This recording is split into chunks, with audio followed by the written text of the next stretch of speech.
ಕೊಲೆಗಾಲದಿಂದ ತುಂಬ ಬೇಜಾರಾಗಿ ಹೋಗ್ತಾ ಇದ್ದೀನಿ. 100% ಬೇಜಾರಾಗಿ ಹೋಗ್ತಾ ಇದ್ದೀನಿ. ನನಗೆ ನಿಜವಾಗ್ಲೂ ಮಾನಸಿಕವಾಗಿ ತುಂಬ ನೋವು ಆಗ್ತಾ ಇದೆ.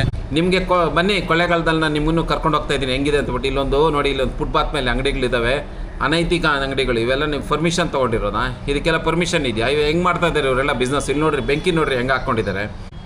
ಏನು ಮಾತಾಡೋದು ನೀವು? ಅಲ್ಲ ಫುಡ್ ತಿನ್ಬಿಟ್ಟು ಸತ್ತೋಗ್ಬಿಡ್ತಾನೆ ಅಂತ ಹೇಳಿದ್ರಲ್ರಿ ನೀವು. ಈ ಫುಟ್ಪಾತ್ ಮೇಲೆ ಯಾರನ್ನ ಆಕ್ಸಿಡೆಂಟಾಗಿ ಸತ್ತೋದ್ರೆ ಯಾರು ಹೊಣೆ ಅದಕ್ಕೆ? ಇಲ್ಲಿ ನೋಡ್ರಿ, ಇಲ್ಲಿ ಹೆಂಗಿದೆ ನೋಡ್ರಿ. ಒಂಚೂರು ದಾರಿ ಏನಾದರೂ ಇದೆಯೇನ್ರಿ ಇಲ್ಲಿ? ನೋಡ್ರಿ ಇದನ್ನು ಏನು ತಿಂತೀರಾ ಹೊಟ್ಟೆಗೆ ರೀ? ಬನ್ರಿ ಇಲ್ಲಿ. ಓ ಬಾರ, ಇಲ್ಲಿ ಬಂದು ನೋಡ, ಇಲ್ಲಿ ಕುಡಿಯಲಿ. ಇಂಥ ಜಾಗದಲ್ಲಿ ಕುಡಿಯೋ ನೀರು ಕಾಣಿಸ್ಕೊಂಡ್ರಲ್ಲ ನೋಡಿ. ಜನಗಳೇ ಬೇಜಾರು ಪಡ್ತಾ ಇದ್ದಾರೆ ಅಲ್ಲಿ ಬಂದು ನೀರು ಇಟ್ಕೊಳಕ್ಕೆ. ಇದನ್ನೆಲ್ಲ ನೋಡ್ರಿ, ಬಂದು ಬೇರೆ ಬೇರೆ ವಿಷಯಗಳಿಗೆಲ್ಲ ತಲೆ ಹಾಕಿ ನಿಮ್ಮ ದರ್ಬನ್ ತೋರಿಸೋದಲ್ಲ. ಸಮಾಜಕ್ಕೆ ಏನು ನಿಜವಾಗ್ಲೂ ನೀವು ಮಾಡಬೇಕು ಅದನ್ನು ಮಾಡಿ ನ್ಯಾಯವಾಗಿ. ಸರ್, ಕೋಲಾರ ನಮ್ಮ ಭಾರತ ದೇಶಕ್ಕೆ ಸ್ವತಂತ್ರ ಬಂದಾಗ ನೆಹರು ಅವರು ವರ್ಲ್ಡ್ ಬ್ಯಾಂಕಿಗೆ ಸಾಲ ಕೇಳಕ್ಕೆ ಹೋದರು. 50 ಕೋಟಿ ರೂಪಾಯಿ ಸಾಲ ಕೇಳಿದಾಗ ನೀನು ಹೆಂಗೆ ತೀರಿಸ್ತೆ ಸಾಲ ಅಂತ ಕೇಳಿದ್ರೆ, ನಮ್ಮ ಹತ್ರ ಕೋಲಾರ ಇದೆ, ಚಿನ್ನದ ಗಣಿ ಇದೆ ಅಂತೇಳಿ ಚಿನ್ನದ ಗಣಿಯನ್ನು ಸಾಕ್ಷಿ ಮಾಡಿ ದುಡ್ಡು ವರ್ಲ್ಡ್ ಬ್ಯಾಂಕಿಂದ ತೊಗೊಂಬಂದಿರೋದು. ಇವತ್ತು ಅವನೇನು ಮಾಡಿದ್ದಾನೆ, ನಮ್ಮೂರಿಗೆ ಬಂದು ಇವನು ಹೆಂಗೆ ಮಾಡ್ತಾನೆ, ಅದು ಹೆಂಗೆ ಸಕ್ಸಸ್ ಆಗ್ತಾನೆ, ಅದು ಹೆಂಗೆ ನಡೆಸ್ತಾನೆ ಬಿಸ್ನೆಸ್ಸು, ನಾನು ನೋಡ್ತೀನಿ ಅಂತ ಬಿಟ್ಟು ಚಾಲೆಂಜ್ ಮಾಡ್ದೆ. ಗೈಸ್ ನಮಸ್ಕಾರ. ಕೊಳ್ಳೇಗಾಲಕ್ಕೆ ಕೊಟ್ಟಿದ್ದೀವಿ ಹಲಸಿನಕಾಯಿ ವ್ಯಾಪಾರ ಮಾಡೋಣ ಅಂತ. ಹಲಸಿನಕಾಯಿ, ಸ್ವೀಟು, ಮಾವು ಎಲ್ಲವನ್ನು ಹಾಕ್ಕೊಂಡು ವ್ಯಾಪಾರ ಮಾಡಬೇಕು ಅಂತೇಳ್ಬಿಟ್ಟು ನಾನು, ಹರ್ಷ, ಪುಟ್ಟ, ನಮ್ಮ ಕಿಶೋರ್ ಆಟೋದಲ್ಲಿ ಕೂತ್ಕೊಂಡು ಹೋಗ್ತಾಯಿದ್ವಿ. ಅಲ್ಲಿಂದ ಬಸ್ ಇಟ್ಕೊಳ್ಳೋಣ ಅಂತ ಮುಂದ್ಗಡೆ ಟೊಮೆಟೊ ಮಾರ್ಕೆಟ್ ಹತ್ರ ಬಸ್ ಇಟ್ಕೊಳ್ಳೋಣ ಅಂತಬಿಟ್ಟು ಕಿಶೋರ್ ಜೊತೆಗೆ ನಾವು ಆಟೋದಲ್ಲಿ ಹೋಗ್ತಾಯಿದ್ದೀವಿ. ಇದು ನಮ್ಮ ಕೋಲಾರದ ಬೈಪಾಸ್, ಕೋಲಾರ ಕೆರೆ. ಈ ಒಂದು ವಿಡಿಯೋದಲ್ಲಿ ನಾನು ಮಾಡ್ತಾ ಇರೋಂಥ ವ್ಯಾಪಾರದಲ್ಲಿ ಎಷ್ಟು ಲಾಭ ಆಯಿತು, ಎಷ್ಟು ಬಂಡವಾಳ ಹಾಕ್ತೀನಿ, ಎಷ್ಟು ಲಾಭ ಆಯಿತು, ಎಷ್ಟು ಖರ್ಚು ಬಂತು ಅಂತೇಳಿ ಡೀಟೇಲಾಗಿ ತಿಳಿಸ್ಕೊಡ್ತೀನಿ. ಯಾರಾದರೂ ಹೊಸದಾಗಿ ಬಿಸ್ನೆಸ್ ಸ್ಟಾರ್ಟ್ ಮಾಡಬೇಕು ಅಂತ ಇದ್ದರೆ ನನ್ನ ನಂಬರ್ ಕೊಟ್ಟಿರ್ತೀನಿ ಡಿಸ್ಕ್ರಿಪ್ಷನಲ್ಲಿ. ಆ ನಂಬರ್ ಕಾಂಟ್ಯಾಕ್ಟ್ ಮಾಡಿ ನೀವು ಹೊಸ ಬಿಸ್ನೆಸ್ ಏನಾದ್ರು ಸ್ಟಾರ್ಟ್ ಮಾಡಬೇಕು ಅಂದರೆ ನಾನು ನಿಮ್ಗೆ ಹೆಲ್ಪ್ ಮಾಡ್ತೀನಿ, ಓಕೆನಾ? ಯಾರೆಲ್ಲ ಹೊಸ ಬಿಸ್ನೆಸ್ ಮಾಡಬೇಕು ಅಂತ ಇದ್ದರೆ, ಕಮ್ಮಿ ಬಡ್ಜೆಟಲ್ಲಿ ಹೊಸ ಬಿಸ್ನೆಸ್ ಸ್ಟಾರ್ಟ್ ಮಾಡಬೇಕು ಅಂತ ಇದ್ದರೆ ನನ್ನ ನಂಬರ್ಗೆ ಕಾಂಟ್ಯಾಕ್ಟ್ ಮಾಡಿ. ಈಗ ನಾನು ಇಲ್ಲಿಂದ ಕೋಲಾರಿಂದ ಬಸ್ ಇಟ್ಕೊಂಡು ಬೆಂಗಳೂರಿಂದ ಕೊಳ್ಳೇಗಾಲಕ್ಕೆ ಹೋಗ್ತಾ ಇದ್ದೀನಿ. ಕೊಳ್ಳೇಗಾಲ ನಾನು ಫಸ್ಟ್ ಟೈಮ್ ಹೋಗ್ತಾ ಇರೋದು. ಈ ಹುಡುಗರು ಕೂಡ ಫಸ್ಟ್ ಟೈಮು, ಹರ್ಷ ಫಸ್ಟ್ ಟೈಮು, ಪುಟ್ಟನೂ ಫಸ್ಟ್ ಟೈಮ್ ಹೋಗ್ತಾ ಇರೋದು. ಕೊಳ್ಳೇಗಾಲ ಹೆಂಗಿರುತ್ತೆ ಅಂತ ನೋಡಬೇಕು. ಕೊಳ್ಳೇಗಾಲ ಅಂದ್ಕೂಡಲೇ ನಮಗೆಲ್ಲ ನೆನಪಾಗೋದು ಅದೊಂದು ಮಾಟ ಮಂತ್ರದ ಕ್ಷೇತ್ರ ಅಂತ. ಅಲ್ಲಿ ಮಾಟ ಮಂತ್ರ ಮಾಡ್ತಾರೆ ಅಂತ ಅಲ್ವಾ? ಆ ಹೆಸರು ಹಂಗೆ ಇದೆ. ಆದರೆ ಗೊತ್ತಿಲ್ಲ, ನೋಡಬೇಕು. ನಮಗಿಲ್ಲಿ ನಾವು ಕೂತ್ಕೊಂಡು ಏನೇನೋ ಹೇಳೋದಕ್ಕೆ ಇದಿರೋದಿಲ್ಲ. ಅಲ್ಲಿ ಹೋಗಿ ನೀನು ಫಸ್ಟ್ ಟೈಮ್ ಹೋಗ್ತಾ ಇರೋದ್ರಿಂದ ಅಲ್ಲಿ ನೋಡಿ ಹೇಳ್ತೀನಿ ನಿಮ್ಗೆ ಏನೇನಿದೆ ಅಂತ ಹೇಳ್ಬಿಟ್ಟು. ನಮ್ಮ ಕೊಳ್ಳೇಗಾಲದಲ್ಲಿ ಆಹಾರ ಮೇಳ ನಡೀತಾ ಇದೆ. ಅದು ಎಲ್ಲಿ, ಯಾವತ್ತೋ, ಅದು ಎಷ್ಟು ದಿನ ಇರುತ್ತೆ ಅಂತ ಈ ವಿಡಿಯೋದಲ್ಲಿ ಹೇಳ್ತೀನಿ. ವಿಡಿಯೋನ ಪೂರ್ತಿ ನೋಡಿ. ಈ ಆಹಾರ ಮೇಳದಲ್ಲಿ ಹಲಸಿನಕಾಯಿಯಿಂದ ಮಾಡಿದಂತ ಹಲವಾರು ವಿಶೇಷ ತಿನಿಸುಗಳು ನಿಮಗೆ ಇಲ್ಲಿ ಸಿಗುತ್ತೆ. ಇನ್ನು ಆಹಾರ ಮೇಳ ಹಾಗೂ ಹಬ್ಬದ ಶಾಪಿಂಗ್ ಫೆಸ್ಟಿವಲ್. ಕೊಳ್ಳೇಗಾಲ ಒಂದೇ ಸ್ಥಳದಲ್ಲಿ ರುಚಿಕರ ಆಹಾರ, ಹಬ್ ಅಂಡ್ ಗಿಫ್ಟ್ ಐಟಂಗಳು, ವಿವಿಧ ರುಚಿಕರ ಆಹಾರ ಪದಾರ್ಥಗಳು. ಸೊ ನಾನು ಕೊಳ್ಳೇಗಾಲಕ್ಕೆ ಹೋಗಿ ಸೇರೋಷ್ಟೊತ್ತಿಗೆ 6 ಗಂಟೆ ಆಗಿತ್ತು. ಭಾಳ ಖುಷಿಯಾಗಿ ತುಂಬಾ ಪ್ಲ್ಯಾನಿಂಗ್ ಮಾಡಿಕೊಂಡು ನಾವು ಹೋಗಿದ್ದಂಥ ಊರಿಗೆ ಬಂದು ತಲುಪಿದಾಗ 5:45ಕ್ಕೆ ತಲುಪಿದ್ವಿ. ತುಂಬ ಖುಷಿ ಆಯಿತು. ಬಸ್ ಸ್ಟ್ಯಾಂಡಿಂದ ಆಚೆ ಬಂದು ಅಲ್ಲೊಂದು ಆಟೋ ಹಿಡ್ಕೊಂಡು ಚೌಟ್ರಿ ಹತ್ರಕ್ಕೆ ಹೋದ್ವಿ. ಅಲ್ಲಿಂದ ಚೌಟ್ರಿ ಹತ್ರಕ್ಕೆ ಹೋದ್ಮೇಲೆ ಅಲ್ಲೋಗಿ ಕಾಫಿ ಕುಡಿದು ಮತ್ತೆ ಅಲ್ಲಿ ಹಲಸಿನಕಾಯಿ ನಮಗೆ ಬೇಕಾಗಿತ್ತು. ಹಲಸಿನಕಾಯಿ ಬಿಸ್ನೆಸ್ ಮಾಡಬೇಕಾಗಿತ್ತು. ಅದನ್ನು ಹಲಸಿನಕಾಯಿ ತೊಗೊಳೋಣ ಅಂತೇಳ್ಬಿಟ್ಟು ಮಾರ್ಕೆಟೆಲ್ಲ ಓಡಾಡಿ ಅಲ್ಲೆಲ್ಲೂ ಸಿಗಲಿಲ್ಲ. ಮತ್ತು ಜಿಯೋ ಮಾರ್ಟಲ್ಲಿ ಹೋಗಿ 46 kg ಇತ್ತು, ಅದನ್ನು ತೊಗೊಂಡು ಇಟ್ಕೊಂಡ್ವಿ. ನಂತರ ಅವತ್ತು ರೆಸ್ಟ್ ಮಾಡಿಬಿಟ್ಟು ಬೆಳಗ್ಗೆ 5 ಗಂಟೆಗೆ ಎದ್ದು ಮಾರ್ಕೆಟ್ಗೆ ಹೋದ್ವಿ. ಕೊಳ್ಳೇಗಾಲದ ತರಕಾರಿ ಮಾರ್ಕೆಟ್ RMC ಏನಿದೆ, RMC ಮಾರ್ಕೆಟಲ್ಲಿ ಹೋಗ್ಬಿಟ್ಟು ಮತ್ತೆ 1,000 ರೂಪಾಯಿಗೆ ಹಲಸಿನಕಾಯಿ ತೊಗೊಂಡ್ರಿ. ಆಮೇಲೆ ಮಾವಿನಕಾಯಿ ತೊಗೊಂಡ್ರಿ, 450 ರೂಪಾಯಿ ಬಾಕ್ಸು ಮಾವಿನ ಹಣ್ಣು ತೊಗೊಂಡು ಎಲ್ಲವನ್ನು ತಂದು ಇಟ್ಕೊಂಡು 8 ಗಂಟೆ ಅಷ್ಟೊತ್ತಿಗೆಲ್ಲನೂ ನಾವು ಸೆಟಪ್ ಮಾಡಿಕೊಂಡು 10 ಗಂಟೆಗೆಲ್ಲ ಬಿಸ್ನೆಸ್ ಸ್ಟಾರ್ಟ್ ಮಾಡಿಬಿಟ್ಟಿದ್ದು. ನಮ್ಮ ಕೌಂಟ್ರ್ ಸ್ಟಾರ್ಟ್ ಆಗೋಗ್ಬಿಟ್ಟಿತ್ತು. ಗುಲಾಬ್ ಜಾಮೂನ್ ಬೇಗ ಮಾಡಿಕೊಂಡು ಗುಲಾಬ್ ಜಾಮೂನು ಮತ್ತು ಹಲ್ವಾ, ಹಲಸಿನಕಾಯಿನ ಕಟ್ ಮಾಡಿಕೊಂಡು ನಮ್ಮ ಸ್ಟಾರ್ಟ್ ಮಾಡಿಕೊಂಡು 11 ಗಂಟೆಗೆ ಎಲ್ಲ ಐಟಮ್ ರೆಡಿ ಇತ್ತು. ಸ್ಮೂತಾಗಿ ಜನಗಳು ಒಬ್ಬೊಬ್ಬರೇ ಬರೋಕ್ಕೆ ಶುರು ಆಗ್ತಾಯಿದ್ರು. ವ್ಯಾಪಾರ ಸ್ಟಾರ್ಟ್ ಆಗ್ತಾಯಿತ್ತು. ಪಕ್ಕದಲ್ಲಿ ಪಾನಿಪುರಿ ಅವ್ರದ್ದು ಸ್ಟಾರ್ಟ್ ಆಗಿತ್ತು. ಆಮೇಲೆ ಈ ಕಡೆ ರೈಸು ಮತ್ತು ಅವರು ಹಲ್ವಾ ಅಂತೇಳ್ಬಿಟ್ಟು ಅವರು ಕೇಸರಿ ಬಾತು ಎಲ್ಲ ಮಾಡಿ, ಹಲಸಿನಕಾಯಿ ಪಲಾವು, ಹಲಸಿನಕಾಯಿ ಕಬಾಬ್ ಅಂತೇಳ್ಬಿಟ್ಟು ಅವರು ಚೆನ್ನಾಗಿ ಮಾಡ್ಕೊಂಡಿದ್ರು. ಆ ಕಡೆ ಲಾಸ್ಟ್ಗೊಂದು ಕೌಂಟ್ರ್ ಇತ್ತು, ಫುಡ್ ಕೌಂಟ್ರ್ ಅವ್ರದ್ದಿತ್ತು. ಅವರು ಪಾವ್ ಭಾಜಿ ಮತ್ತು ಪೊಟ್ಯಾಟೊ ಟ್ವಿಸ್ಟರ್ ಅಂತೇಳ್ಬಿಟ್ಟು ಏನೇನೋ ಅವ್ರು ಮಾಡ್ಕೊಂಡಿದ್ರು. ಸೊ ಎಲ್ಲರದು ಒಂದು 12 ಗಂಟೆ 1 ಗಂಟೆ ಅಷ್ಟೊತ್ತಿಗೆ ಸ್ವಲ್ಪ ಮೀಡಿಯಮ್ ಆಗಿ ಗಿರಾಕಿ ಬರೋಕ್ಕೆ ಸ್ಟಾರ್ಟ್ ಆದರು. ಸ್ವಲ್ಪ ವ್ಯಾಪಾರನ ಪಿಕಪ್ ಇಟ್ಕೊಂಡಿತ್ತು. ಚೆನ್ನಾಗಿ ಬರ್ತಾಯಿದ್ರು ಪಬ್ಲಿಕ್ಕು, ಯಾರಿಗೂ ಬೇಜಾರಾಗ್ದಿರೋಂಗೆ ಚೆನ್ನಾಗಿ ಸ್ಟಾರ್ಟ್ ಆಗಿಬಿಟ್ಟಿತ್ತು. ಇನ್ನೇನು ಯಶಸ್ವಿ ಆಗ್ತಾಯಿದೆ, ಚೆನ್ನಾಗಿ ಜನ ಬರ್ತಾಯಿದ್ದಾರೆ. ನಾವು ಸ್ವಲ್ಪ ಪಿಕಪ್ ಚೆನ್ನಾಗಿ ಇಟ್ಕೊಂಡು ಸಕ್ಸಸ್ ಆಗ್ತಾಯಿದೆ ಅಂತ ಅನ್ನಿಸ್ತು ನಮ್ಮೆಲ್ಲರಿಗೂ. ಸಕ್ಸಸ್ ಪ್ರೋಗ್ರಾಮ್ ಆ್ಯಕ್ಚುಲಿ ಸಕ್ಸಸ್ ಆಗ್ತಾಯಿದೆ ಅಂತ ನಮಗೆಲ್ಲರಿಗೂ ಅನ್ನಿಸ್ತು. ಒಂದು 2 ಗಂಟೆ ಆ ಮಧ್ಯ 3 ಜನ ನಾನು ನಿಮ್ಗೆ ತೋರಿಸಿ ನೋಡಿ. ಈ 3 ಜನನೂ ಬಂದು ಪಾವ್ ಭಾಜಿ ತಿಂತಾರೆ. ಪಾವ್ ಭಾಜಿ ತಿಂದ್ಬಿಟ್ಟು ಹೊರ್ಟೋಗ್ತಾರೆ. ಹೊರ್ಟೋದ್ಮೇಲೆ ಮತ್ತೆ ಒಂದು ಅರ್ಧ ಗಂಟೆ ಬಿಟ್ಕೊಂಡು ಬರ್ತಾರೆ. ಇವ್ರ ಮೇಲೆ ಪಾವ್ ಭಾಜಿ ಮಾಡಿಕೊಟ್ರಲ್ಲ ಅವ್ರ ಮೇಲೆ ಗಲಾಟೆ ಮಾಡ್ತಾರೆ. ನೀವು ಪಾವ್ ಭಾಜಿ ಕಲರ್ ಹಾಕ್ಬಿಟ್ಟಿದ್ದೀರಾ, ಅದರಲ್ಲಿ ರುಚಿ ಇಲ್ಲ ಅಂತೇಳ್ಬಿಟ್ಟು ಅವ್ರ ಮೇಲೆ ಗಲಾಟೆ ಮಾಡ್ತಾರೆ. ಮತ್ತೆ ಏನೋ ಒಂದು ಸಮಾಧಾನ ಮಾಡಿ ಕಳಿಸ್ತಾರೆ. ಆ ಪಾವ್ ಭಾಜಿನ ತೆಗೆದಾಕ್ಬಿಡ್ತಾರೆ, ಹೊರ್ಟೋಗ್ತಾರೆ. ಮತ್ತೆ ಹೋಗ್ತಾರೆ, ಮತ್ತೆ ಬರ್ತಾರೆ, ಮತ್ತೆ ಬಂದು ಮತ್ತೆ ಏನೇನೋ ಮಾತಾಡಿ ಮತ್ತೆ ವೀಡಿಯೋಗಳು ಮಾಡಿಕೊಂಡು ಮತ್ತೆ ಡಿಸ್ಕಷನ್ ಮಾಡ್ಕೊಂಡು ಮತ್ತೆ ಹೊರ್ಟೋಗ್ತಾರೆ. ಮತ್ತೆ 3ನೇ ಸರಿ ಬರ್ತಾರೆ. 3ನೇ ಸರಿ ಬಂದು ನಾವು ಕೋರ್ಟ್ ಇನ್ಸ್ಪೆಕ್ಟರ್ನ ಕರೆಸ್ತೀವಿ, ನಾವು ಅದನ್ನು ಕರೆಸ್ತೀವಿ, ಇದನ್ನು ಕರೆಸ್ತೀವಿ, ನಿಮ್ಮ ಹತ್ರ ಲೈಸೆನ್ಸ್ ಇಲ್ಲ, ಅದಿಲ್ಲ, ಇದಿಲ್ಲ ಅಂತೇಳ್ಬಿಟ್ಟು ಮತ್ತೆ ಕಿರಿಕ್ ಸ್ಟಾರ್ಟ್ ಮಾಡ್ತಾರೆ. ಸೊ ಹೌದು, ಪಾವ್ ಭಾಜಿ ಮಾಡೋರು ಪಾವ್ ಭಾಜಿಗೆ ಕಲರ್ ಹಾಕಿದ್ರು. ಅದು ಪಾವ್ ಭಾಜಿ ಅಂದರೆ ಇದು ಮಹಾರಾಷ್ಟ್ರ ಸ್ಟೈಲಲ್ಲಿ ಅದು ಬೇರೆ ರೀತಿ ಮಾಡ್ತಾರೆ. ಇವ್ರಿಗೆ ಬಂದಂಗೆ ಇವ್ರು ಮಾಡಿದರು ಪಾವ್ ಭಾಜಿನ. ಅದಕ್ಕೆ ಸ್ವಲ್ಪ ಇವರು ಕೇಸರಿ ಕಲರನ್ನು ಆ್ಯಡ್ ಮಾಡಿದರು. ಸೊ ಕೇಸರಿ ಕಲ್ಲರು ತಿನ್ನಬಾರ್ದು ಹೊಟ್ಟೆಗೆ, ಅದು ಓಕೆನಾ. ಇದು ಕರ್ನಾಟಕದಲ್ಲಿ ಬ್ಯಾನ್ ಆಗಿದೆ. ಆದರೂ ಅವ್ರಿಗೆಲ್ಲ ಸಿಕ್ಕಿದೆ, ಅವರು ಸ್ವಲ್ಪ ಉಪಯೋಗಿಸ್ಬಿಟ್ಟೆ. ನಾನು ನೋಡಿದ್ದೀನಿ, ಜಾಸ್ತಿ ಉಪಯೋಗಿಸಿಲ್ಲ, ಸ್ವಲ್ಪ ಲೈಟಾಗಿ ಉಪಯೋಗಿಸಿದ್ದಾರೆ. ಸ್ವಲ್ಪ ಲೈಟಾಗಿ ಕಲರ್ ಒಂದಿನ ತಿನ್ಬಿಟ್ರೆ ಯಾರಿಗೂ ಏನೂ ತೊಂದರೆ ಆಗೋದಿಲ್ಲ, ಯಾರ ಜೀವಕ್ಕೆ ಅಪಾಯ ಆಗೋದೇ ಇಲ್ಲ. ಯಾಕೆಂದರೆ ಇಷ್ಟು ವರ್ಷದಿಂದ ಕಲರ್ ಬಳಸ್ತಾನೆ ಇದ್ದಾರೆ. ಬೇರೆ ಸ್ಟೇಟುಗಳಲ್ಲೂ ಕಲರ್ ಬಳಸ್ತದೆ.